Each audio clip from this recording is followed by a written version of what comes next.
bienvenidos todos. Vamos a comenzar con este tema, el número 33 de la serie La vida en el Espíritu. Este tema se llama gratitud, amor y esperanza. Gratitud, amor y esperanza. Yo les voy a pedir que tengan, no vayan ahorita ahí, nomás tenganlo listo. Primero a los Tesalonicenses, en el capítulo 1, a partir del versículo 1. Estos siguientes temas que vamos a ver, probablemente 2 o 3 temas más, dependiendo de cómo se vaya desarrollando y de el tiempo que ustedes me aguanten.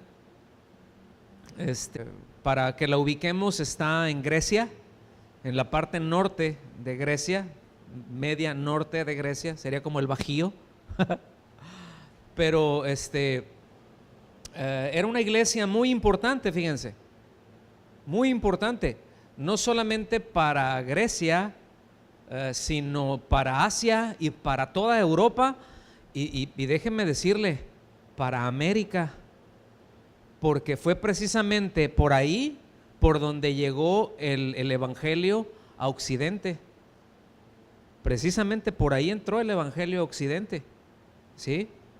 Entonces la iglesia de Tesalónica era muy importante, y no por la influencia que la ciudad tenía en la región, que era muy grande, sino por la manera en que ellos recibieron la palabra de Dios, por la forma en la que ellos recibieron el mensaje de Dios. Es decir, ellos apreciaron la palabra de Dios. Sí, como lo vamos a ver más adelante, dice, recibieron el Evangelio como ese mensaje de Dios que los transformó, que los hizo ir de los ídolos a Dios, que los hizo, que los trasladó. Fue bien evidente ese traslado que hubo de las tinieblas a la luz admirable. Tesalónica, la iglesia en Tesalónica fue un ejemplo de eso. Yo podría decir que fue un ejemplo de una iglesia de la vida en el Espíritu. Y ciertamente no eran perfectos, ¿verdad? Pero dieron un nivel de respuestas impresionante, un calibre de respuestas bien tremendo, porque esa iglesia precisamente nació dentro de una persecución y nunca dejaron de ponerle sus corretizas. Nunca cesó la presión que tenían los creyentes. A veces nosotros decimos, no, pero es que las presiones que tenemos y el estrés y la chamba y trabajo mucho y luego aquí, y luego pues ya ahorita ya anda un embolsado todos los días y o sea, todo como está tan terrible, ¿no? El asunto. Pero déjeme decirle, mis amados, la iglesia, déjeme lo voy a poner de esta forma, la iglesia, los creyentes, al menos en esta región en México, estamos entre algodones.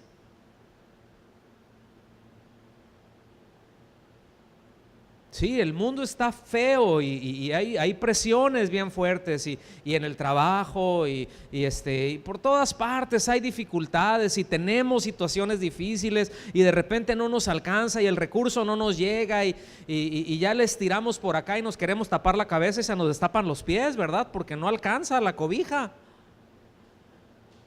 Y hacemos un hoyo para tapar otro y ahí estamos con dificultades, pero mis amados, como iglesia, como creyentes, no nos están persiguiendo.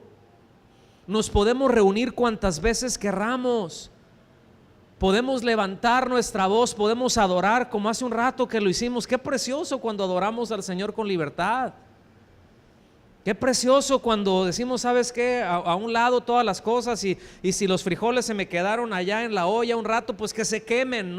O sea, prefiero estar un rato en la presencia de Dios y que se me quemen los frijoles. Ni modo, es cosas de la vida, se me olvidó, pues comerán frijoles quemados u otra cosa.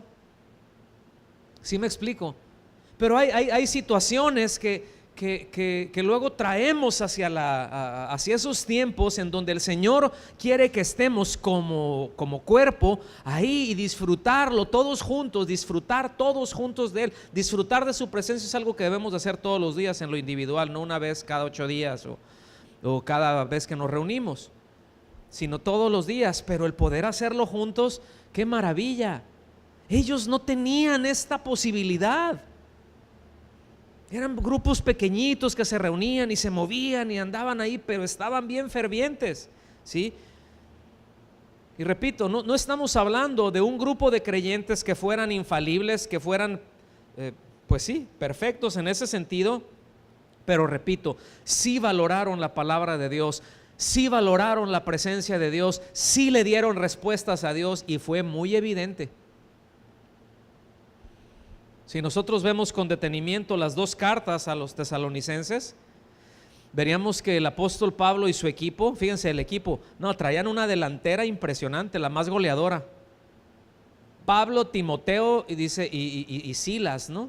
Pues el Silvano, que es lo mismo, Silas. Traían a puro goleador ahí, pura artillería pesada. Ese era el equipo y se nota en estas dos cartas cómo ellos le tenían un afecto particular a estas iglesias, ¿sí? Había un afecto particular a la iglesia en la ciudad de Tesalónica, ¿de verdad? Se nota, fíjense bien, que no solamente los hermanos de Tesalónica sus vidas fueron marcadas por Pablo, Silas o Silvano y Timoteo, ¿verdad? Sino que la vida de ellos fue marcada por la iglesia. Y eso es algo bien precioso. Porque normalmente son los predicadores, los pastores, los maestros, los que llegan y marcan nuestras vidas, ¿a poco no? Pero qué tremendo cuando una iglesia le marca la vida a un predicador, a un pastor, a un maestro, y se ve ese rasgo. Hay una ternura, aunque ahora sí que como decimos, bajita la mano, hay unas exhortaciones que les puse unas enjabonadas bien sabrosas, ¿verdad? Unas exhortaciones muy serias, pero lo hizo en un tono muy dulce. Yo quisiera saber regañar así. Rocío sí lo hace.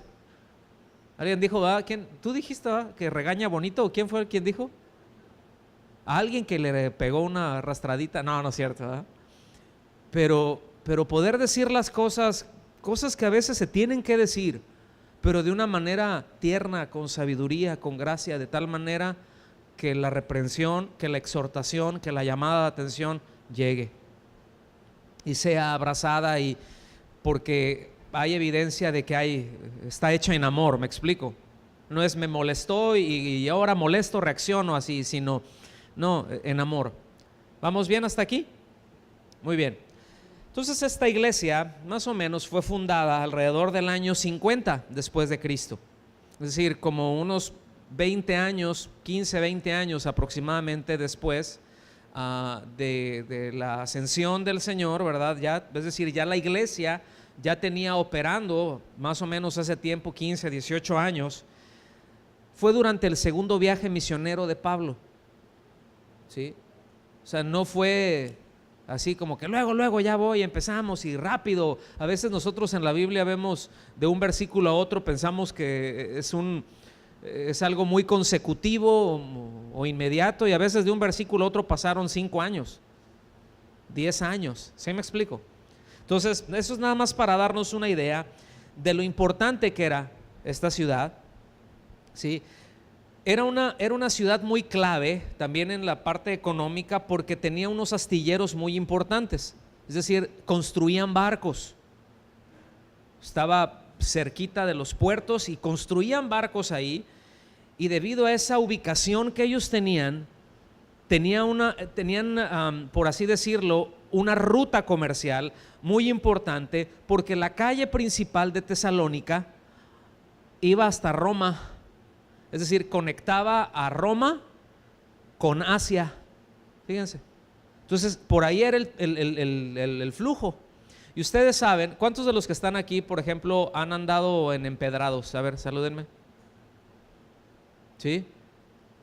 Y pues uno va en empedrado y pues va así, ¿no? Ahora imagínense en aquel entonces con carretas que no traían nada de suspensiones, ¿verdad? Y terminaban, yo creo que con un riñón como arete y con un ojo salido y yo no sé, ¿no? Pero todos así, como, ¿se han visto los muñecos esos como el del cara de papa?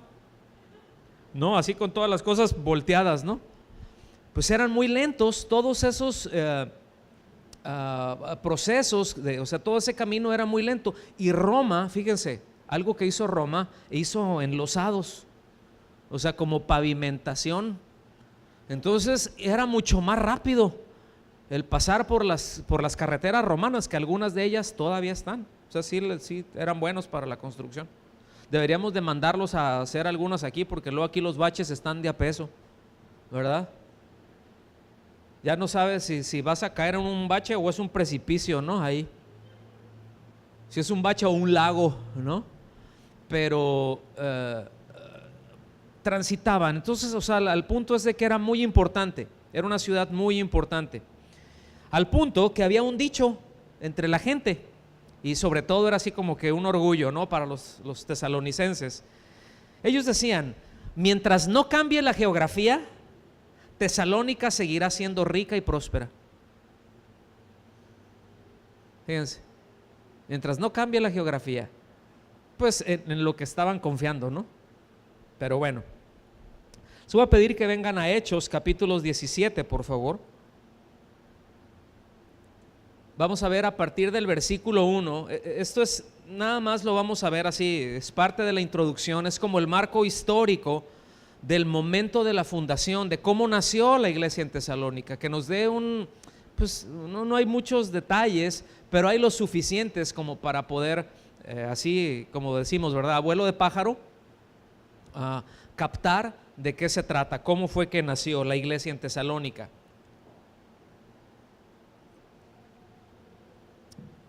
Dice: pasando por Anfípolis y Apolonia, llegaron a Tesalónica, donde había una sinagoga de los judíos, es decir, era un lugar en donde se reunían judíos. Ya no había el templo, acuérdense, ya no se reunían en un templo, pero era una sinagoga, podía ser una casa, y un requisito que había para que se estableciera una sinagoga es de que hubieran mínimo 10 personas. Ya a partir de 10 personas, así, no está en la Biblia, pero era una regla que ellos tenían.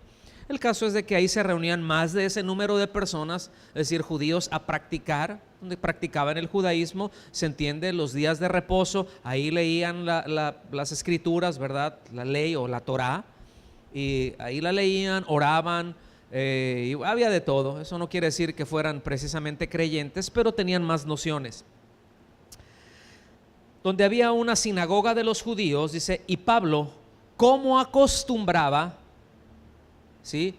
Es decir, era algo que él practicaba, era una práctica que él tenía.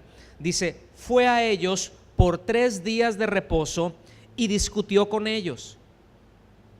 Fíjense, aquí hay un par de cosas, ¿no? Dice que como acostumbraba, ya lo vimos, era una práctica que tenía, y nos deja ver también que estuvo en un principio pues 3 semanas. O sea, 3 días de reposo, eran 3 Shabbats, o el de viernes para sábado, ¿sí? Y él estuvo yendo ahí, iba a practicar el Shabbat, ¿verdad? No es una ordenanza para la iglesia cristiana. Él como judío iba ahí y se reunía con ellos, era una oportunidad, ahorita lo van a ver, que él veía. Y dice que discutía, pero discutir no quiere decir que andaba peleando o que andaba alegando. No, yo tengo razón y ustedes están mal, y porque ustedes y bola de quién sabe qué. No es eso. El término para discutir quiere decir disertar, habla de exhortar, quiere decir por completo. Fíjense, o sea, quiere decir que los estaba animando, que les estaba hablando. ¿De qué mensaje? Fíjense, pues el versículo 3, declarando y exponiendo por medio de las escrituras que era necesario que el Cristo padeciese y resucitase de los muertos, y que Jesús, a quien yo os anuncio, decía él, es el Cristo. Fíjense qué tremendo lo que dice aquí. Dice declarando y exponiendo sus propias ideas. ¿Qué cosa declaraba? Las escrituras. ¿Cómo se le puede compartir a alguien el evangelio, hermanos? Es decir, el Evangelio, entendamos esto, el Evangelio son las Escrituras, son buenas noticias, ¿sí? El mensaje del Evangelio está contenido dentro de las Escrituras, es la verdad, ¿sí? Por eso yo aquí quiero hacer subrayar esto. La Biblia no contiene la verdad, la palabra de Dios no contiene la verdad, es la verdad, es muy diferente, ¿sí? Alguien por ahí vi algo que posteó, ¿verdad? En internet, y yo entiendo que había una buena intención, y compartiéndole a alguien, y le dice, tú puedes estudiar la Biblia y tomarla como verdad. O sea, pues así como que es que no es de si la tomo o no, es que es. Y eso es lo que él estaba haciendo, pero dice, declarando, dice, y exponiendo. Es decir, él tomaba las Escrituras y explicaba las Escrituras, eran mensajes expositivos de las Escrituras. Su predicación era expositiva. Tomaba un pasaje de las Escrituras y con ese pasaje se iba y trazaba, pero de principio a fin, todo esto que se menciona aquí. Los padecimientos de Cristo, ¿verdad? La muerte del Señor, la resurrección, la glorificación. Y fíjense qué tremendo. O sea, qué tremendo debe de ser y el nivel en donde quiere Dios que estemos, de que con las Escrituras, que nosotros prediquemos el Evangelio, es decir, las Escrituras, y que con las Escrituras demostremos que Cristo es el Señor. Ahora aquí está hablando del puro Antiguo Testamento, el Nuevo Testamento todavía no estaba escrito. Entonces, que podamos tomar nosotros cualquier pasaje en el Antiguo Testamento y que eso nos lleve a Cristo, necesitamos aplicarnos. Por eso véngase los miércoles a los estudios de la palabra. Véngase los miércoles, aplíquese usted también. No se quede nada más con lo que recibe por ahí de cuando en cuando. Versículo 4 dice, y algunos de ellos creyeron. Es decir, no todos creen, hermanos. Entonces, no se agüite, no se entristezca, ¿verdad?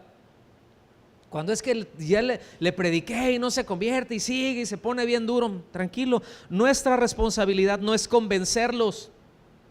En ninguna parte dice que nosotros los vamos a redarguir. Es el mensaje el que los va a redarguir, es el Espíritu Santo, la persona que hace una función de convicción de pecado en la vida de aquellos a los que les exponemos, ¿verdad? Entonces, póngame atención, cuando nosotros le compartimos el Evangelio a alguien, el Evangelio, no rollos, el Evangelio, y esa persona lo rechaza, no nos está rechazando a nosotros, está rechazando el mensaje de Dios y está rechazando al único que lo puede convencer, es decir, al Espíritu Santo. Está rechazando a aquel que es el único que le puede mostrar la gloria de Cristo. Eso es muy grave, eso es muy delicado, porque como hemos dicho, hay de aquel que deje esta vida sin estar en Cristo. Ahí será el lloro y el crujir de dientes y ya no hay para atrás. Seguimos. Y se juntaron con Pablo y con Silas los que habían creído, y de los griegos piadosos gran número, y mujeres nobles no pocas, agarró de todo. ¿Sí? Llegaron, dice, entonces los judíos que no creían, teniendo celos, tomaron consigo a algunos ociosos, hombres malos, y juntando una turba, alborotaron la ciudad, y asaltando la casa de Jasón, procuraban sacarlos al pueblo. Escuchen bien, era un linchamiento. Esto era un linchamiento. No pasó tan rápido, empezó ahí, se empezó a mover todo, y de repente ahí vienen con palos y viene la gente y pues no con buenas intenciones. Dice, pero no hallándolos, trajeron a Jasón y a algunos hermanos ante las autoridades de la ciudad, gritando, estos que trastornan el mundo entero también han venido acá. También han venido acá, ya me perdí. A los cuales Jasón ha recibido y todos estos contravienen los decretos de César, diciendo que hay otro rey, Jesús. Fíjense, eso es lo que hace, miren, eso es lo que hace el diablo todo el tiempo. Porque si hay otro rey, ¿sí o no? O sea, si él es rey de reyes. Pero una característica que había en los cristianos es de que no violaban las leyes. Por eso en todo lo que fue conocido en Asia, lo que fue el imperio bizantino y todo esto, lo que ahorita es Turquía, que es donde más creyentes ha habido en la historia, fíjense. Es en donde más persecución ha habido. Las persecuciones más fuertes no fueron ni en Europa ni en la Palestina, o sea, en la zona de Israel o en el norte de África. Las persecuciones más fuertes fueron en Turquía, ¿sí? Y es en donde más cristianos ha habido. Qué curioso, ¿no? Donde más presión hay, florecen más los creyentes. Y uno de los alegatos es de que, oye, pues tráemelos para examinar, pero no los encuentro culpables de nada. No contravienen nuestras leyes, nada más que son bien necios porque se aferran a que les decían ateos, imagínense, a los creyentes, porque no adoraban imágenes. Entonces decían, ustedes no tienen Dios. ¿Dónde está su Dios? No, pues está en el cielo. No, yo lo quiero ver. Y por eso la parte de la idolatría, pero eso es otro asunto. Y dice, a los cuales Jasón ha recibido, versículo 8, y alborotaron al pueblo y a las autoridades de la ciudad. O sea, también andaban alborotados. Ya se armó la rebambaramba, ¿no? Ahí. Oyendo estas cosas, pero obtenida fianza de Jasón y de los demás, lo soltaron. Entonces, fíjense, ¿cómo empezaba el apóstol Pablo? O sea, vamos a ver ahí, ¿no? Era una guianza de parte de Dios, y él llegaba ahí precisamente en la comunidad judía, porque era quienes técnicamente deberían de tener un mayor entendimiento con respecto a las escrituras. Ellos ya deberían de tener más nociones con respecto al Cristo, y él les hablaba acerca de los sufrimientos de Cristo en su primera venida. Ahora pónganme mucha atención, esto es algo que muchos de ellos ignoraban, ¿sí? Es decir, aun cuando está en las escrituras, lo hacían a un lado. Ellos estaban fijos, tenían muy clara la imagen del Cristo. Ellos tenían muy clara la imagen del Mesías, perfectamente clara, viniendo con poder y gran gloria. ¿Que eso es cierto o no? Sí es cierto, pero es en la segunda venida, cuando ya haya sacado a la iglesia y cuando entonces ya venga a juzgar a las naciones. Ahí sí va a venir con gran poder y gloria y les va a poner una patiza a medio mundo. ¿Sí? Patiza quiere decir, los va a enjuiciar fuertemente. ¿Sí? Pero tremendo va a ser eso. Ahí ya no va a venir en plan misericordia. Escuchen bien, ahí ya no va a venir con gracia, porque el tiempo de la gracia entonces se habrá acabado, porque la iglesia ya no estará. ¿Sí? A partir ya de ahí, de ese tiempo, el ser creyente, seguirán habiendo creyentes, pero les costará la vida. O sea, va a ser algo tremendo. Y ellos tenían esa imagen de este Mesías que venía en gran gloria a derrotar a todos los enemigos de Israel, que lo hará. Es cierto eso. Nada más que a ellos les chocaba esa idea, les incomodaba la idea de un Cristo herido. Por eso hay muchos, póngame atención, hay muchos que quisieran desaparecer el capítulo 53 de Isaías. Yo le aconsejo que vayas ahí. Pero si hay un pasaje explícito, ¿sí?, con respecto a los sufrimientos del Mesías, es Isaías 53. Y ese es un capítulo que muchos, o sea, no leen y quisieran que no estuviera ahí. Hay quienes llegaron a decir que ese fue un capítulo que se insertó ahí, pero no es cierto, y quedó descubierto no hace mucho con los rollos del Mar Muerto. Ahí está, a mediados del siglo XX.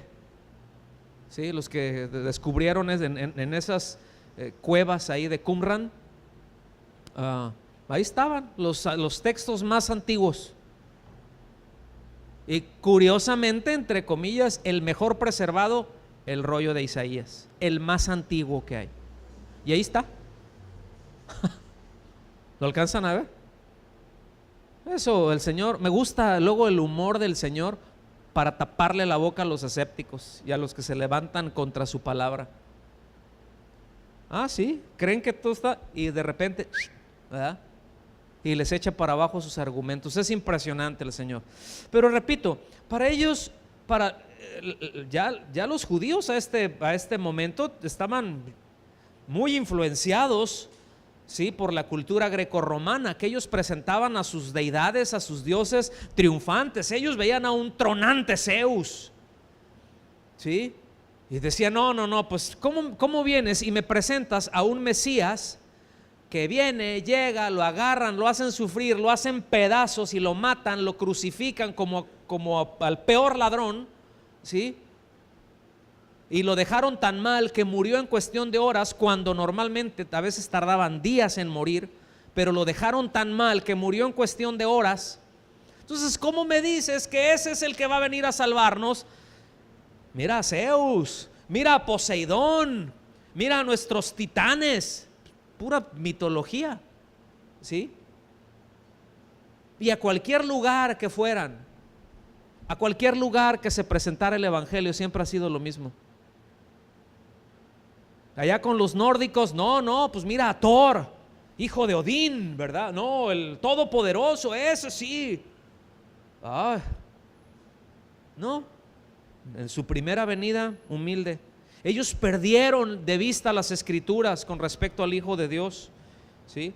Por eso es importante exponer las escrituras con referencia al Señor Jesucristo. Es importante hablar de su vida inmaculada. Es importante hablar de sus sufrimientos. Es importante hablar de su muerte, de su resurrección, ¿sí? Como esa ascensión también, como esa firma de aprobación de que su sacrificio fue acepto. ¿Cómo la ven? No con argumentos de hombres, hermanos, o con buenas y novedosas ideas y ándale, échale ganas para que te vaya bien en la vida. Mira, les voy a decir una cosa: en esta vida te puede ir bien sin Cristo. Y no estoy diciendo una herejía, pero en esta vida te puede ir bien sin Cristo. Es cosa de que seas una persona ordenada y disciplinada.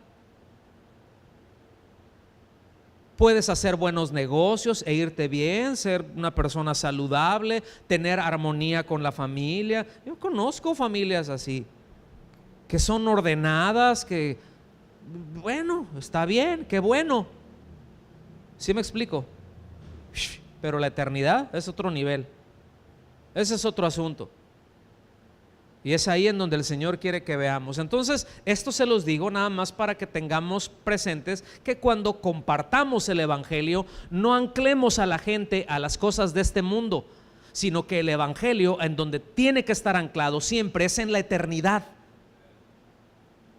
delante de Dios, en la presencia de Dios por la eternidad, porque solamente hay dos lugares en donde va a estar el hombre: o delante de la presencia de Dios, disfrutando de su gloria y de toda su majestad y de toda su belleza, o allá alejado en un lugar muy calentito bajo la ira de Dios eternamente. No hay más, no hay limbo, no hay purgatorio. Esa es una idea recaudatoria.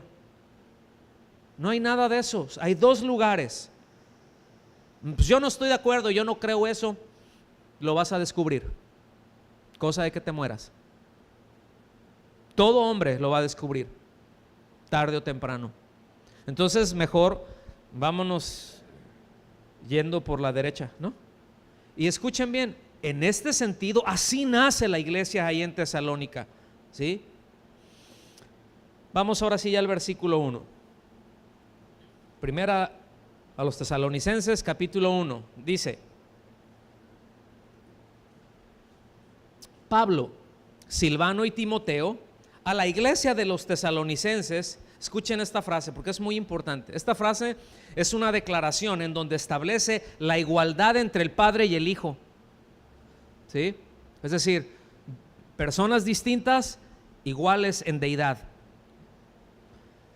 A la iglesia de los tesalonicenses, en Dios Padre y en el Señor Jesucristo. Y después vean este saludo tan precioso: gracia y paz sean a vosotros, de Dios nuestro Padre y del Señor Jesucristo. Gracia y paz. Gracia es la palabra griega charis, ¿sí? Que quiere decir regalo inmerecido. Es un regalo. La idea es un regalo, ¿sí? No es hallar favor. Fíjense, este era un saludo muy griego. Este era un saludo bien común entre los griegos, decir gracia. Pero no era un saludo común entre los hebreos, porque aun cuando en el hebreo existe la palabra gracia, tiene más que ver con un favor. Señor, halle gracia delante de tus ojos, y eso se refiere a halle favor delante de ti. O sea, Señor, ¿sí? Tiene más que ver con un ten misericordia. Dentro del idioma, la palabra más cercana en el hebreo para describir gracia en el idioma griego sería la palabra gesed, que se traduce como amor o como misericordia, como un pacto, como algo que cubre, que cuida, que protege, ¿sí? Eso es lo más cercano, es decir, palabra amor, misericordia. No hay otra que la describa mejor que gesed, ¿sí? Entonces junta, fíjense, gracia, pero después la palabra paz. Y paz es un saludo muy hebreo. Paz, ¿sí? El Dios de paz, ¿sí? Melquisedec, Jerusalén, todo eso es paz, habla de paz, siempre paz. Paz no habla aquí de una ausencia de conflicto, sino de una relación armoniosa con Dios. Entonces vean la implicación que esto tiene. No nos merecemos el favor de Dios, no nos merecemos nada de parte de Dios, ¿o sí? Pues no nos merecemos nada, ¿sí? Pero Él nos lo da, es gracia. Y en esa gracia nos mete en una relación armoniosa con el Padre. Maravilloso. Versículo 2: damos siempre gracias a Dios por ustedes. Aquí está en presente, ¿sí? Damos. Esto indica que es algo continuo. No es algo como que pues ahí hoy sí, o dimos gracias por ustedes, o vamos a dar gracias. No, damos hoy, ahorita, ¿sí? A Dios, dice, por ustedes, por vosotros. Es decir, le damos gracias a favor de ustedes, en pro de todos, no solamente de uno que otro, de todos ustedes, haciendo memoria de vosotros en nuestras oraciones. Entonces fíjense, aquí brota un rasgo: agradecimiento, gratitud. ¿Cómo nos debemos de relacionar con Dios por esa gracia y por ese regalo inmerecido que hemos recibido, por esa relación de armonía con Dios? ¿Qué es lo que debe de haber en nuestros corazones al estar consciente de eso? Gratitud. Gratitud. Esto es algo que como creyentes, mis amados, todos debemos de ser llenos de gratitud. En verdad. Decimos, no, pero pues ¿cómo? Pero mira, sí, dice que mucha bendición de parte de Dios, y mira nomás la circunstancia. Compadre, en esa circunstancia te metiste tú por desobediente. O esa circunstancia es, valga la redundancia o rebusnancia, ¿verdad? Pues es circunstancial. En esta vida luego es como una ruleta rusa, la ruleta rusa no, olvídate. Pero como una rueda de la fortuna, más bien, ¿no? No es ruleta, aunque también rola. Pues a veces estás arriba y a veces vas para abajo, y a veces subes y abajo, a veces estás abajo de la rueda. Sientes que te pasa por encima, pero no va a ser así todo el tiempo. Es circunstancial. Entonces debemos de ser agradecidos por eso que hemos recibido. Y ellos oraban continuamente por la iglesia y la iglesia por ellos. Pregunta: ¿usted ora y da gracias por la iglesia? ¿Sí? ¿O se queja de y con los hermanos? No, pues es que no, ay no, ay es que el hermano, ay no, es que el pastor, es que esto, es que aquel hermano, no, es que ya me cayó gordo. Y el otro, sí, a mí también.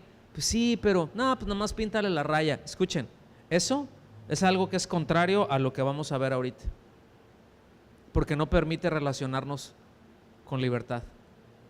Esto no quiere decir que uno tenga que ser imprudente y abrirle el corazón tal cual a todo mundo, porque no todo mundo tiene la madurez o la capacidad de poder ver y aconsejar o ministrar o simplemente relacionarse. Hay gente que se espanta. Hay gente hay gente que si a uno le está pasando una cosa y se lo comenta al otro le es piedra de tropiezo eso. Entonces debemos de tener mucho cuidado, debemos de ser muy sabios, muy prudentes en cómo nos relacionamos, pero sí ser honestos en nuestra relación. Es decir, todos pueden saber que ninguno de nosotros, de los que estamos aquí, en ningún lado, no hay super cristianos, no hay super pastores, no hay super siervos de Jehová, que todo el tiempo anden bajo la unción y que no les pase nada y que no tengan dificultades. Eso no es cierto. Les voy a decir una cosa: muchas veces somos los que más presiones y más pendientes y más cosas tenemos, porque no es solamente las broncas de uno, que ya con esas son suficientes, sino a veces es la bronca de todos, hermanos. A veces es el peso de todos o de algunos en particular, pero siempre es uno y luego a veces es otro, y bueno, así somos todos somos ovejas, y a veces así pasa. ¿Me doy a entender? ¿Sí o no? Versículo 3: acordándonos sin cesar delante de Dios y Padre nuestro de la obra de vuestra fe y del trabajo de vuestro amor y de vuestra constancia en la esperanza en nuestro Señor Jesucristo. Obra de fe. Fíjense, aquí ya empezaron a entrar en práctica los asuntos. Aquí ya es donde ya la iglesia ya se sintió. Es decir, que no está apática los creyentes, y no está hablando de programas pulidos, debo de decirlo. Está hablando de la vida en el Espíritu. Está hablando de que los creyentes están caminando bajo la guianza, bajo la influencia del Espíritu Santo. Sí, a veces con nuestros errores, sí, con las metidas de pata que a veces lo hacemos hasta el cuello. Sí, pero también viniendo y arrepintiéndonos, poniéndonos bien con el Señor, esforzándonos, siendo constantes. Y eso es lo que se nota aquí: la obra de vuestra fe, es decir, de una labor esforzada, pero que se inspira en la fe, que toma la fuerza de la fe, ¿sí? De la confianza en Dios. Y aquí habla de que esa fe es lo que te lleva a hacer, eso es lo que te lleva a actuar. Y escuchen bien, esto es perfectamente claro y es perfectamente válido. ¿Por qué? Porque nuestras acciones determinan, o más bien son el reflejo de nuestras prioridades. La forma en la que nosotros nos conducimos es lo que nosotros estamos reflejando, que en eso creemos. Alguien que maltrata a su esposa, fíjense, es alguien que no cree lo que la Biblia dice, que no cree, que dice creo en Dios, pero no le cree a Dios con respecto a lo que Dios dice. Es decir, dice trátala como a vaso frágil. No quiere decir que sea frágil, nada más trátala así, porque debo decir, las hermanas son más fuertes. En otras palabras, luego los hombres somos más chillones. Nos quejamos por más cosas y más. Un granito y ¡ay! Un dolor de cabeza y ¡ay! Mi testamento. Y ellas a veces traen a veces unos cólicos, traen unos dolores y el chiquillo ahí que ahí dice: Señor, pásame el manual donde se le apaga esta cosa. Y están así, ¿verdad? Y ahí las ves. Y son las más comprometidas con el hogar, son de las más comprometidas con la iglesia, en el campo misionero. Eso a mí no me dice que es débil, Habría que reevaluar los términos para decir sexo débil. Y hay otras que dicen, no, pues físicamente, no, pero hay otras que están bien fuertes, uno las ve flaquitas, pero dices, ¿de dónde les sale a esta? No sé si me doy a entender, ¿sí o no? Entonces aquí está hablando de que eran personas, los hermanos en la iglesia en Tesalónica, en quienes se manifestaba la fe. Ellos se veían lo que hacían, que estaban viviendo lo que estaban creyendo, ¿verdad? Se les manifestaba la esperanza y el amor. Y esa es una de las razones por las que la gratitud hacia Dios siempre se manifiesta en la oración. Uno ve gente así y dice, Señor, gracias. Es decir, aquí nos está hablando de que la fe, póngame atención, o sea, que la fe el apóstol Santiago dijo que la fe sin obras es muerta. ¿Sí? Que ellos no estaban diciendo, pues es que yo creo, yo declaro. No, sino que se veía, se notaba la vida del Espíritu, cómo les había regenerado, cómo era una fe viva, no era una fe muerta, sino era una fe viva. ¿Sí? Al otro lado hay una fe que le conocemos como fe mental, fe intelectual, ¿verdad? Que se puede disfrazar de fe, se puede disfrazar de piedad. Sí estoy de acuerdo con esto. Amén. ¿Cuántos dicen amén? Amén. Pues sí, amén. Amén y gloria a Dios, aleluya. Y la pregunta es, ¿y luego?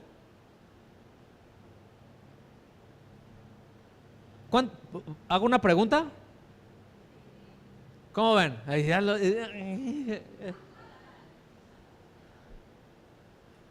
¿Cuántos creen que Dios nunca llega tarde?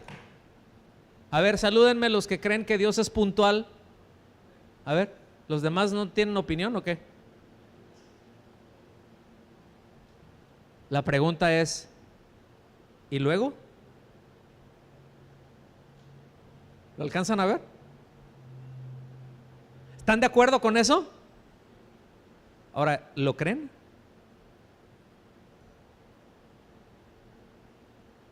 Porque una obra de fe es la puntualidad. ¡Qué silencio! Y así podríamos mencionar muchas cosas, ¿no? La limpieza, el orden, muchas cosas, todo eso tiene que ver. Eso no tiene que ver con la fe, ¿cómo no? ¿Cómo no? Muchísimo tiene que ver, porque tiene que ver con cómo es Dios. ¿Quién es Dios? ¿Qué es lo que dice Él? Por supuesto que tiene que ver, ¿sí? Entonces fíjense, los tesalonicenses no hablaban de fe, vivían la fe que se hacía visible en el trabajo, en la obra de ellos del diario. Le voy a decir algo, espéreme a que termine la expresión para entonces que luego me haga caras. ¿Está bien? Entonces ahorita quedes así como está, pues, o sea, no haga gestos, ¿no? Pero el asunto es de que la obra de fe no es otra cosa más que la manifestación visible de la vida de Cristo en nosotros. Se está haciendo visible que tenemos la vida de Cristo. Entonces, fíjense bien, ahí les va. Ser cristiano no es hablar de Cristo. Hay quienes hablan de Cristo y no son cristianos. Ser cristiano no es hablar de Cristo, ni tampoco defender las verdades acerca de Cristo. Más me estoy esperando, porque ya no aguantan. Escuchen, todo eso forma parte de. Todo eso forma parte, pero no es eso. ¿Qué es lo que la Biblia nos dice de lo que es ser un cristiano? Es vivir a Cristo. Es vivir a Cristo. Eso es lo que nos dice en Filipenses 1:21. O sea, ya no vivo yo, mas vive Cristo en mí. Y lo que ahora vivo en la carne, lo vivo en la fe del Hijo de Dios. O sea, ya no hago lo que yo quiero hacer, hago lo que Cristo quiere hacer.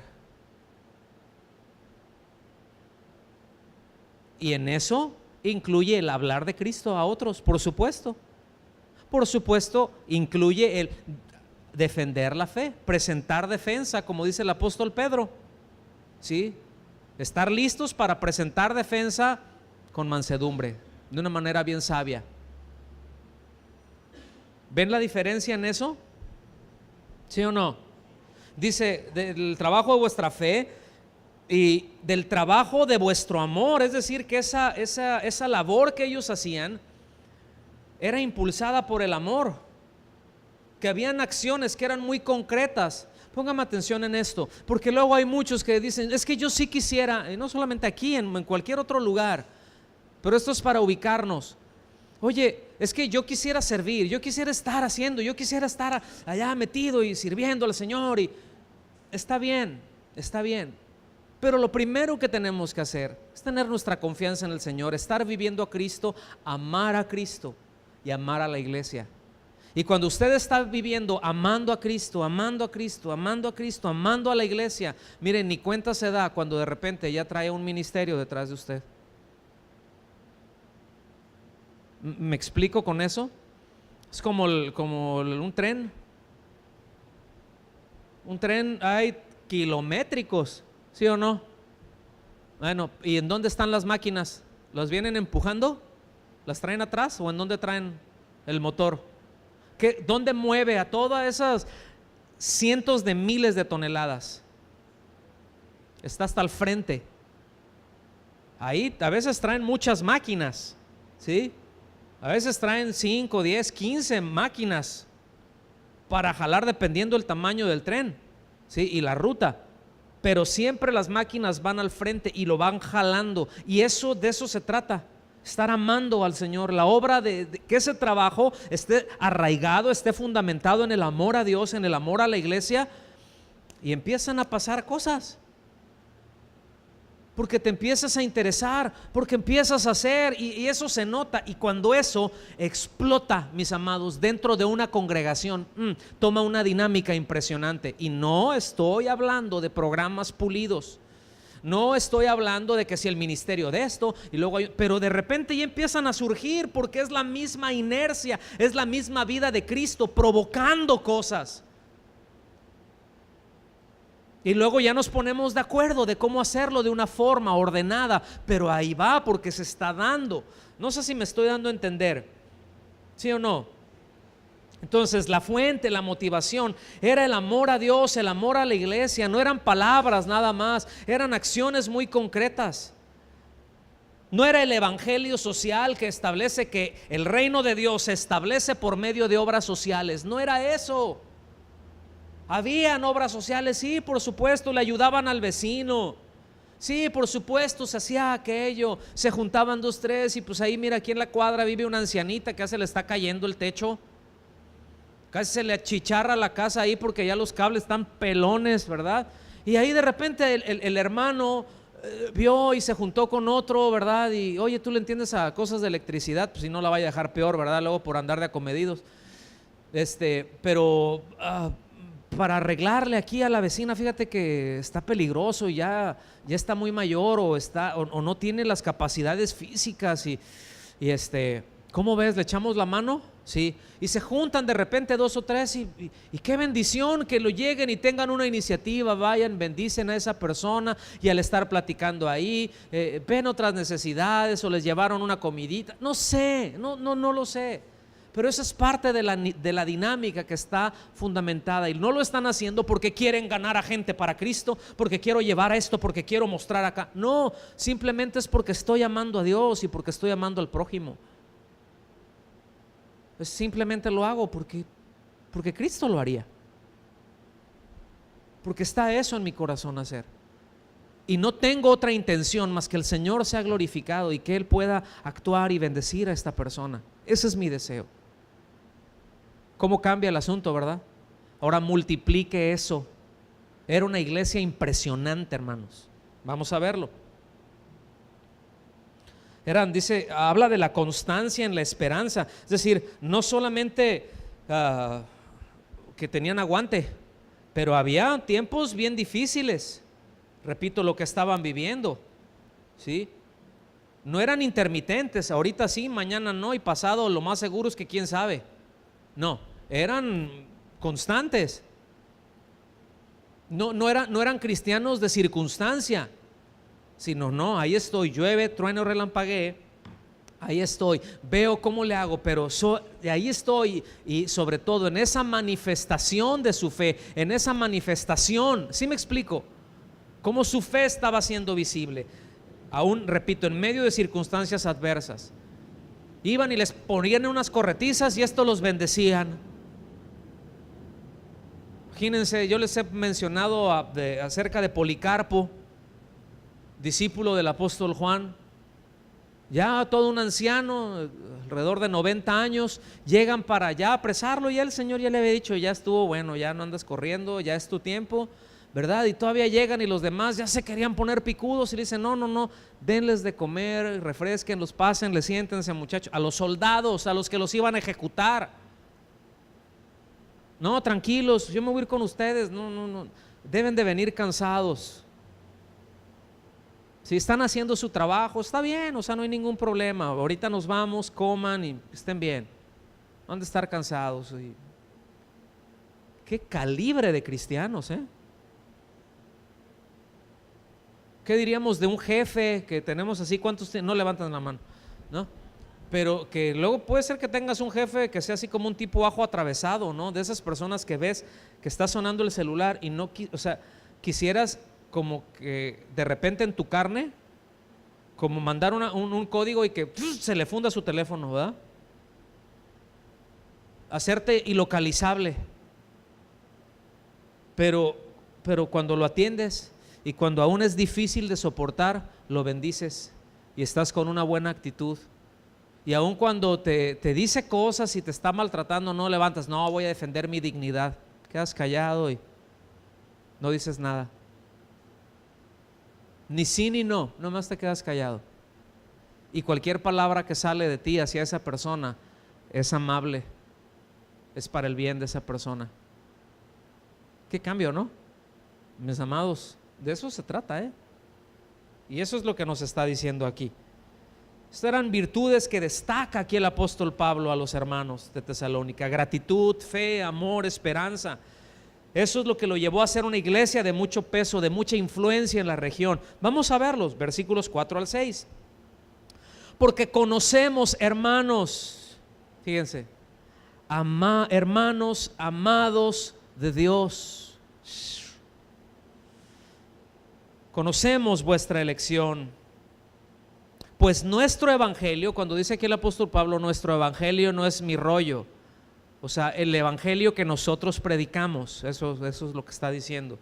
Pues nuestro evangelio no llegó a vosotros en palabras solamente, sino también en poder, en el Espíritu Santo y en plena certidumbre, como bien sabéis, cuáles fuimos entre vosotros por amor de vosotros, y vosotros vinisteis a ser imitadores de nosotros y del Señor, recibiendo la palabra en medio de gran tribulación con gozo del Espíritu Santo. Póngame atención en este pasaje, porque aquí es muy importante remarcar algunos aspectos que está tratando aquí. Dice, el mensaje que nosotros le predicamos no fue solamente palabras, dice, sino en poder, en el Espíritu Santo. Aquí es en donde muchos se tuercen. En el poder. Vamos a orar y que suelo, ¿verdad? A ver, vamos a orar y van a ver el poder de Dios y suelo, y ahora levántenme a la viejita y otra vez suelo con la viejita y otra vez vuélveme a la parar y es pobre viejita. Ahora, si el Señor te toca y te caes, pues eso qué, eso ya es asunto de Él, ¿no? Pero no está hablando de eso, no está hablando, señales, miren cuántas señales, y ahora se hizo esto, y ahora y han salido, déjame decirlo de esta forma, tantas aberraciones y tantas cosas que son ridículas, que alguien que lo ve, alguien de fuera lo ve, alguien que le funcionen dos neuronas, ¿sí? Así juntas, ¿verdad? Alguien que tenga dos neuronas vivas, bien conectadas, la una con la otra, de eso, y dice, ¿qué locura es esto? O sea, esto no es poder de Dios. Eso se ve en cualquier cantina, eso se ve en cualquier manicomio. Entonces no está hablando con respecto a eso. Que hay manifestaciones del poder de Dios, sí, sí, por supuesto. Sí hay sanidades, hay milagros, hay cosas sobrenaturales, por supuesto que sí, porque esa es la naturaleza de Dios. Él es sobrenatural. Él puede irrumpir en las leyes que Él estableció cuando quiera, porque es Dios. Y todo lo que Él haga va a estar bien hecho, y va a ser, y se va a derivar de la santidad de quien es Él y del amor, y siempre será con una motivación correcta. Pero escuche bien, aquí no está hablando de esto, aquí está hablando de convicción. Está precisamente todo el contexto, te lo confirma. La obra de vuestra fe y de vuestro amor. Estaban bien convencidos del evangelio de Cristo. Había una convicción en sus corazones tan profundas que lo llevaban a la práctica. Porque muchos, el poder de Dios, y suelo, pero dices tú, no te levantes así, quédate, mano, porque cuando te levantes vas a seguir siendo la misma persona, dando malos testimonios. Mejor ni digas que eres cristiano. No, aquí se ve una impresionante respuesta a Dios. Dice, ¿cómo recibieron? Está diciendo, ¿cómo recibieron ellos la palabra? En medio de gran tribulación. Pero ¿cómo lo recibieron? Con gozo del Espíritu Santo. Qué fuerte, eso no es natural. Eso es poder del Espíritu de Dios. Eso es trayendo una convicción a los corazones. ¿Están aquí? ¿Sí o no? Versículos del 7 al 10, vámonos yendo para el final. De tal manera que habéis sido ejemplo a todos los de Macedonia y Acaya que han creído. Miren, está hablando Macedonia, la parte norte del país, y los de Acaya eran la región sur. La iglesia de una ciudad estaba siendo ejemplo a toda una nación. Tenían influencia en una nación, y eso fue en cuestión, en poco tiempo. No era porque, es un centro mundial de avivamiento y todos vienen acá porque tenemos tremendas reuniones multitudinarias y se siente. Pues seguramente se sentían bien powers las reuniones que tenían los hermanos. Seguramente habían unas explosiones de alabanza. ¿Sí me explico? Seguramente cuando se reunían era algo impresionante por la calidad, la cualidad de su adoración, de su exaltación, la gratitud, la convicción que ellos tenían. Pero mis amados, la influencia que ellos tenían era hacia afuera en la ciudad. Por eso cuando ellos llegaron, como los conocieron, es estos que trastornan al mundo. Es de eso los acusaron, de poner de cabeza a una ciudad. ¿Sí? Dice, de tal manera que habéis sido ejemplo a todos los de Macedonia y de Acaya que han creído. Fíjense bien, porque partiendo de ustedes, es decir, saliendo de ustedes, ha sido divulgada la palabra del Señor. O sea, nosotros llegamos, les enseñamos, establecimos, pero ahora ustedes han estado saliendo. La palabra de Dios está saliendo, pero a raudales de ustedes. Dice, no solamente en Macedonia y Acaya. O sea, no solamente para los del norte, para los del sur, no solamente, sino también en todo lugar vuestra fe en Dios se ha extendido. En todo lugar.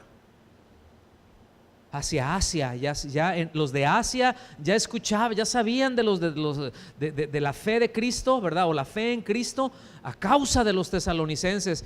Otros en Europa ya sabían, ¿sí? Otros más allá, otros más arriba, otros hacia los Balcanes. En algún momento Pablo quiso ir más hacia aquel rumbo, hacia lo que ahorita es Armenia y toda esa parte, pero el Señor no lo dejó ir, fue aquí. ¿Lo ve? Fue a esta región. Y de aquí ya empezaban a ir hacia otros lugares, hacia la parte norte de Europa, hacia la parte occidental, hacia Asia. Me explico, de ahí empezaban a salir uno que otro hacia África incluso, porque había un comercio marítimo muy fuerte hacia África, todo el norte de África. Y todo eso era algo muy promovido por el Imperio Romano. Es decir, déjeme hacer un paréntesis, el Imperio Romano ha sido de lo más terrible que ha habido en la historia de la humanidad, de lo más terrible. El profeta Daniel lo menciona, o sea, cuando habla con respecto a ellos, dice como algo horripilante. En Apocalipsis concuerda con lo mismo, como ahora sí que como una bestia, al otro pues como águila, y como dice, esta era una bestia con dientes de fierro, terrible, así eran. Sin embargo, a causa de lo que ellos hicieron, ¿sí? Fíjense cómo Dios puede usar todo eso para la propagación del evangelio. Porque en varios aspectos, el hecho de las carreteras, la seguridad en el mar, la seguridad en las carreteras, el que dijeran, ok, aquí se habla griego, sigan hablando griego, no les vamos a imponer el latín, sigan hablando. Todo eso propició que el evangelio creciera y se desarrollara. Qué impresionante es Dios. ¿Cómo puede sacar de algo terrible convertirlo en victoria? ¿No lo creen? Qué esperanza, ¿no? Algo que se ve, ya no hay esperanza, tenemos nuestra confianza en Él y es esperanza contra esperanza. Dice entonces, sino también en todo lugar vuestra fe en Dios se ha extendido de modo, fíjense bien, de tal modo o de modo que nosotros no tenemos necesidad de hablar nada.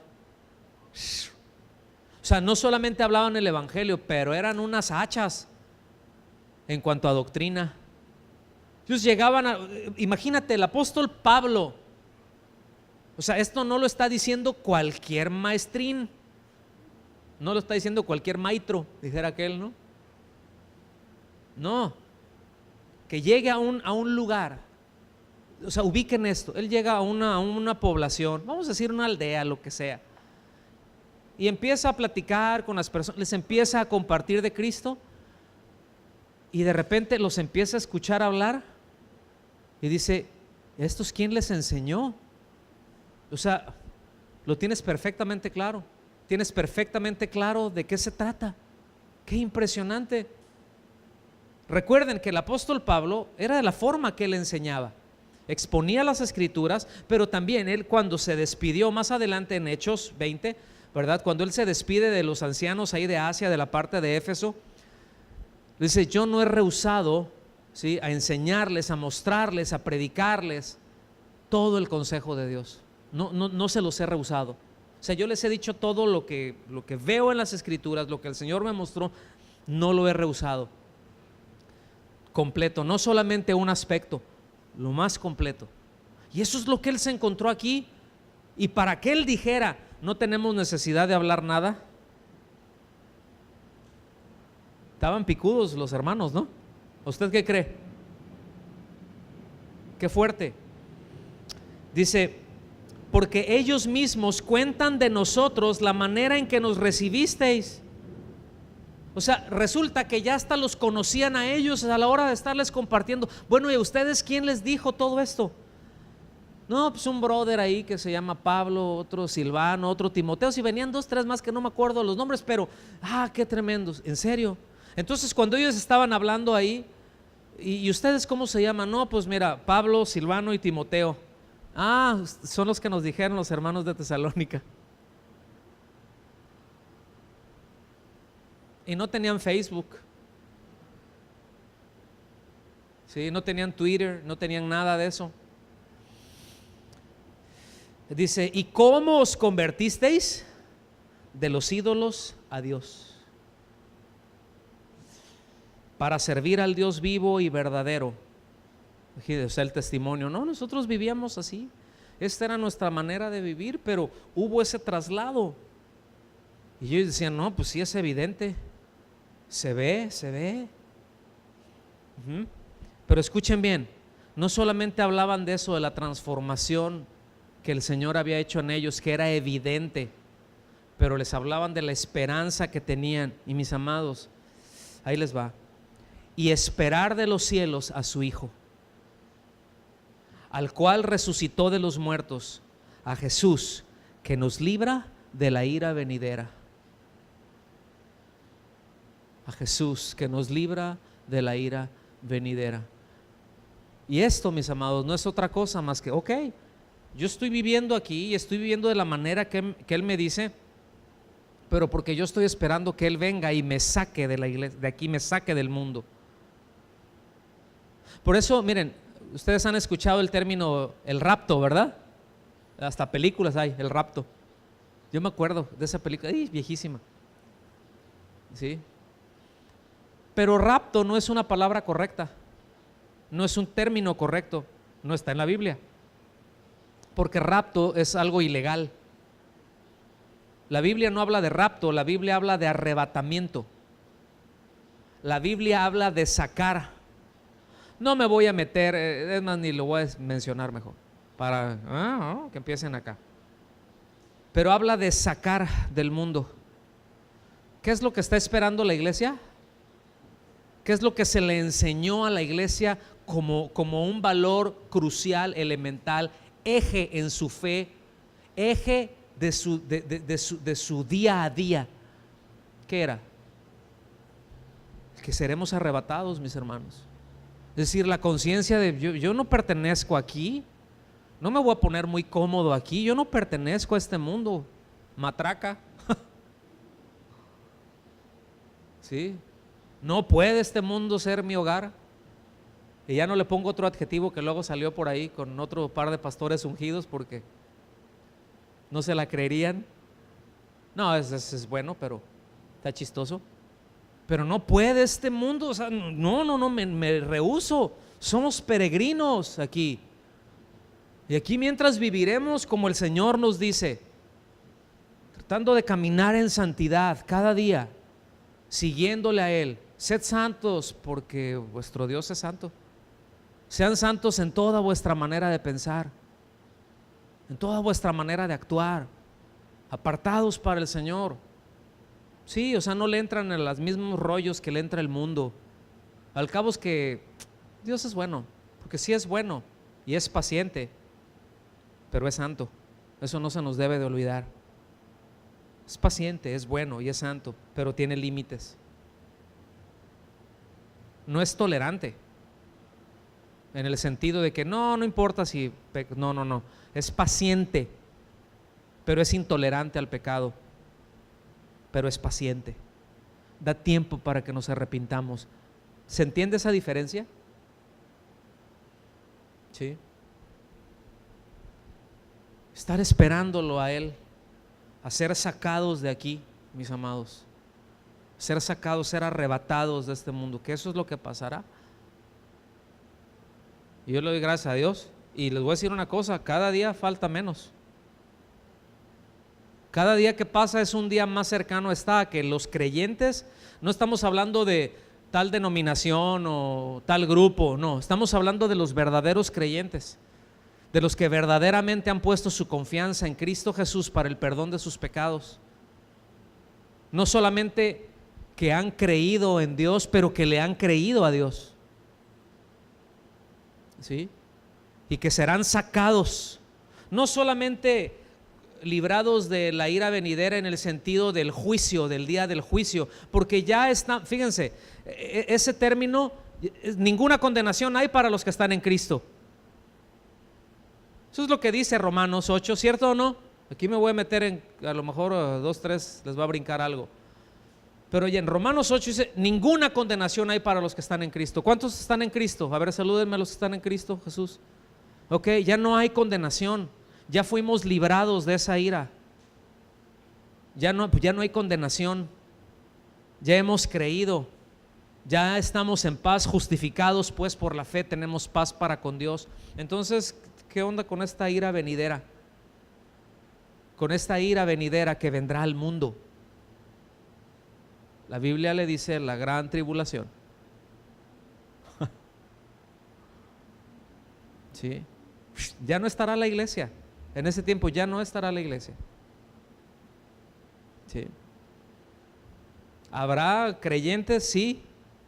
Habrá quienes iban a las iglesias y se quedaron, ¿sí? Y ahora el hecho de creer, pues, o sea, se notó que su fe era intelectual, que estaban de acuerdo, pero que realmente no creían. Y en ese momento, a partir de ese momento, cuando esa dispensación de la gracia se haya acabado, entonces en ese momento el hecho de ser creyentes les costará la vida. Y eso, usted si lee Apocalipsis, es un pasaje ahí donde está Juan y le pregunta al ángel: oye, ¿y esos que están ahí? Pues aquí está la iglesia, aquí estamos delante del trono, y esos que están ahí sí están dando gloria a Dios, pero veo que sus vestidos, que su ropa están teñidas en sangre.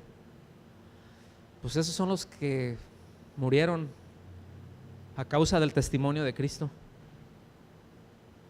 Esos son los que murieron. Ah, ok, pues sí van a ir estarán allá con el Señor, sí, pero ¿a qué costo? Porque al no haber gracia vendrá esto, pero el Señor nos libra de eso, hermanos. Nos podemos esperar a Él, pongamos nuestra confianza en el Señor. Este mensaje, el hecho de que tengamos gratitud por eso, amor, esperanza, esperémoslo, ¿sí? ¿Cómo la ve? Entonces vámonos para el final, porque como cristianos estamos llamados a esperar, porque el Señor vendrá a buscarnos. ¿No le da gracias a Dios por eso? ¿No hay gratitud en su corazón al saber esto? Mire, metas esta verdad, pero retáquesela bien macizo en el corazón y en la mente, que empiece a inundarnos el pensamiento y estar filtrando nuestra vida ahí con esto, de que Él vendrá por nosotros. Él dijo ahí en Juan 14:1, no vaya, Juan 14:1 al 4, dice: miren, yo voy a ir a prepararles, ya me voy a prepararles lugar. Y uno dijera: ay, pues es que vamos a estar en el cielo, y qué bendición estar en el cielo. Y yo digo amén a eso. ¿Cuántos dicen amén? Ay, gracias, Señor. Pero después, en el versículo 3, dice algo bien tremendo, ¿sí? Ahí en Juan 14:3 dice: y los atraeré a mí mismo. ¿Qué es esto? Que hay algo que es superior al hecho en sí mismo de estar en el cielo, que es estar con Él. Que el bien mayor que todos nosotros podemos es disfrutar y podemos recibir, es disfrutarlo a Él, porque no hay nada más disfrutable que Jesús, de acuerdo a lo que la Biblia enseña. No hay nada más hermoso que Jesús. Pero el cielo, hermano, mire, sí, pero Jesús.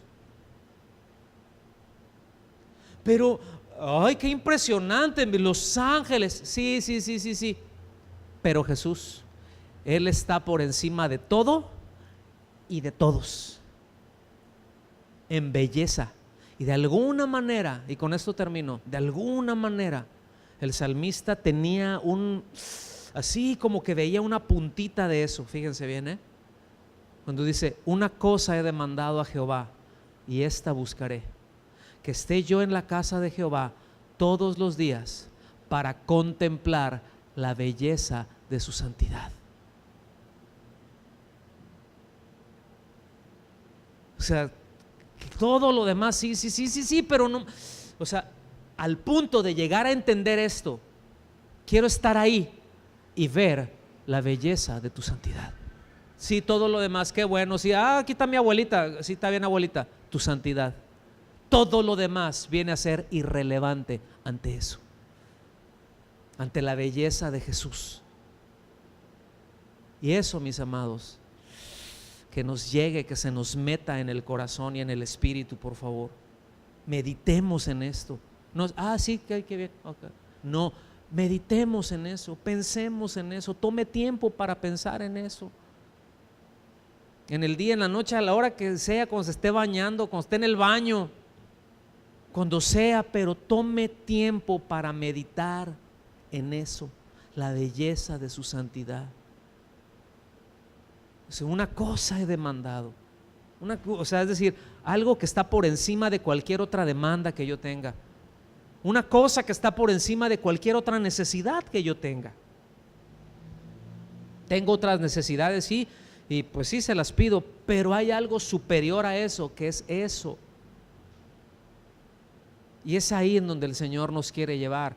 Y yo creo que esto era algo que la iglesia en Tesalónica lo tenían aquí, que lo manejaban al dedillo, que lo habían entendido no acá, lo habían entendido aquí, ¿sí? Lo habían entendido aquí en su corazón. No era un asunto netamente mental. Qué suave, ¿no? ¡Ay, qué bonito! ¡Ay, sí, qué bien! Me gusta, me gusta. Sí, estoy de acuerdo.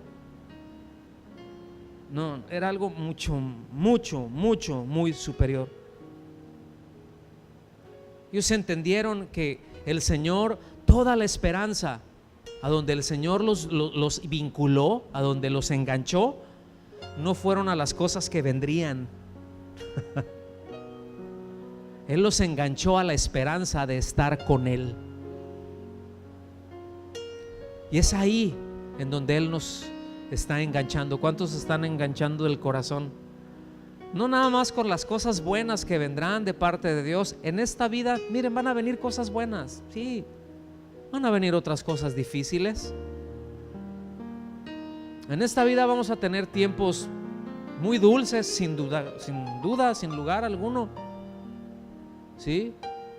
Vamos a tener tiempos bien bonitos como familia. Vamos a tener tiempos que vamos a disfrutar, creo yo, a nuestros hijos, a nuestra esposa, a nuestro esposo, que vamos a disfrutar. Habrán momentos en los que vamos a pasar tiempos bien preciosos con los hermanos, ¿a poco no? Y no me estoy refiriendo nada más aquí con tiempos que adoramos. Qué bueno, gracias a Dios que tenemos eso. Pero allá afuera en la vida nos van a pasar buenas cosas, porque buenas cosas vienen de Dios. Pero también vamos a pasar tiempos difíciles. Y también vamos a llorar de cuando en cuando. Y nos va a apretar el zapato y nos va a preocupar, nos van a preocupar cosas. Claro que sí, estamos en este mundo y estamos en una carne. Pero mis amados, estaremos con Él. Él vendrá por nosotros. Él vendrá por nosotros. Y eso debe de llenar nuestro corazón de gratitud, de amor y de esperanza.